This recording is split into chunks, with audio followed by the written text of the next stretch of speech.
Good evening, everyone. Good evening. So let's start with just a quick prep right quick. So unfortunately, my set is not going to be filled with racially filled epitaphs and expletives. Sorry. So just to start, things have been like really, really politically charged lately. Like I can't seem to go anywhere without just like hearing somebody say that I'm like constantly oppressed. Like, aren't you sick and tired of the 45% pushing down the 15 or 13%? That's the black population, by the way. We haven't like grown in like percentage in like 30 years.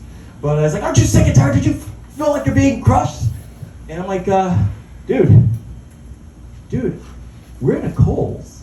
A Kohl's.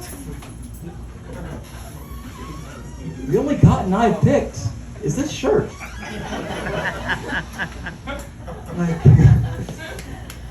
Like the only master I have is a card. And if I'm absolutely honest, it does come in black. So, who here knows about the kink community? Oh no, slightly different this time.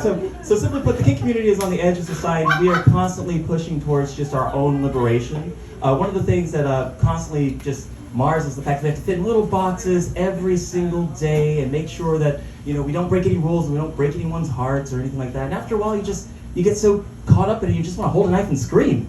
And by the way, guys, that's not a joke. That's just coming from the heart. So I've been on Kinky Facebook. You guys ever heard of FetLife? No. Okay, so we're learning today. All right, so FetLife, for you guys that do not know, is basically just Facebook, but for kinky people. So those guys dressed up in like the fox outfits and those guys dressed in the gimp outfits. Like basically go to a pride parade, you're going to find somebody who has a FetLife. And the thing is, I was actually going to give it up. I was going to give it up until I met a couple. We're going to call them Mark and Kim so that you can't find them. And the thing is, they were all about just like, they were politically correct. They wanted to play, for you guys that don't know what that means, it means sexually engaged. They wanted to play, but they wanted to do it in a way that was not like just politically correct. And which I think that being nice for the sake of being nice helps society function, but just drives people nuts. So we got to talking, and I decided to hit them up in a hotel about 2 weeks ago. And the thing is, the type of play that we did was some of the raunchy, nasty, just crazy, would blow up on Twitter, CNN wouldn't report it, Trump wouldn't say it type of sex. Just good shit. And also, there have also been some horrible words throughout all of history. The people have been said. I've been called it several times while coming. I love this couple. Like, really, really good. So, the next day, we're eating continental breakfast. And we're sitting down, and the TV comes on, and the news says, well, the weather's been worse than it's ever been. The weather is definitely getting hotter and steamier. And the guy that I was with, Mark, basically says, I don't believe in global warming. Takes a bite of his muffin. I know. Takes a bite of his muffin, and then sits back down.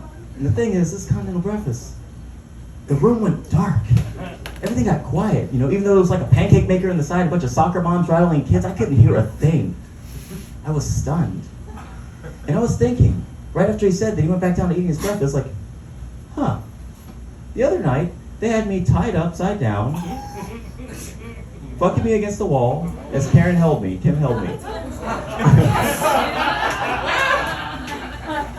When he was fucking me, was that what he was thinking? I don't care about global warming, just throw the plastic in the ocean, just fuck the turtles. When he was flirting with me online, on FetLife, like, was he like thinking to himself, I'm gonna melt your ass like I melt the ice caps. You just wait. For you guys that don't know, I'm bisexual. I'm sorry this is making you uncomfortable. Yeah, I really loved Kim, but man, that guy fucked with my head. So, and also, like, when we were doing autoerotic asphyxiation, was he thinking, you think there's smog in the air now? I'm gonna turn your whole world black. Now the thing is, I am anti-PC culture. I feel like that, like, words are just words. Yeah, sure they hurt, but people have the right to say them. But like you basically say it, I'm like, okay, that might be a little mean, but you should allow people to say things they want to say. But the thing is, I'm gonna have a talk with that guy, because even I didn't know I had a trigger. Did not know that. Utterly stunned me, utterly shocked me.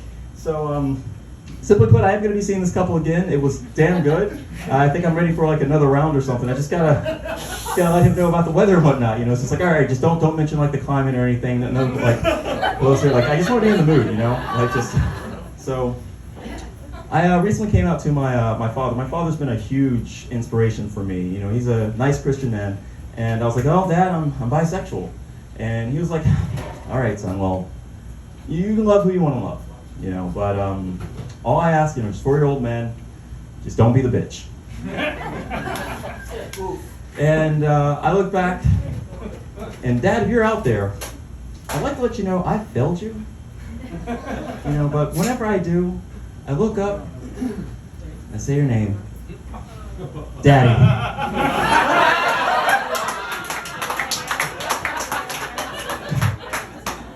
So, simply put, I come to the kink community, and I could go on and on about like some embarrassing moments of the night. So, like, I just want to let you guys know, we are your doctors, we are your teachers, we are your nurses. Okay, like they want you to wash your hands for COVID. There are more reasons. Just way more reasons.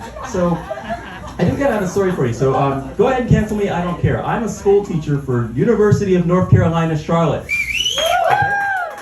Okay, I used to teach ballroom dance to freshmen, like just very, very unusually young, smart freshmen. Well, I was hanging out at a kink party one day, and just to let you guys know, BDSM is when you basically tie somebody up and hitch them to a post and make them experience all types of colors and feelings while whipping them. It's a lot of fun. It's a lot of fun. I tend to be the only person of my particular complexion there, so a lot of people get off.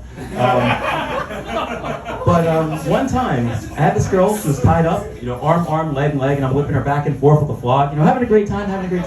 You know, people are watching me kind of like you guys are, perverts. And all of a sudden, around like the 5th slap, whack, take that, whack, this teacher's gonna get it, whack, and all of a sudden I hear, Mr. Blay? Johnny? Shit! So, here's the story. Now, they don't tell you this, but your kids grow up. And they grow up and they're able to just go into adult clubs. What the fuck? So, the thing is, you think, oh, well, okay, they're all adults now, that's fine. That's not the problem, though. The girl I was whipping was the female dance teacher of the school. And unlike me, who could do this, you know, like the normal social thing to do, cover up, oh no, my shame, you know, she's kind of like this. She kind of can't move at the moment. You know, I'm whipping her, she's having a good time. Ah, yes, harder. Mr. Blake, no!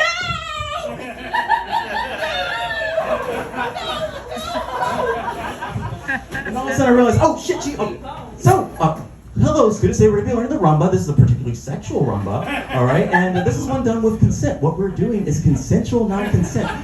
For you guys that don't know what that is when 2 adults negotiate a sex act and then pretend that it never happened. Anyway, guys, that is my time for tonight. Thank you so very much.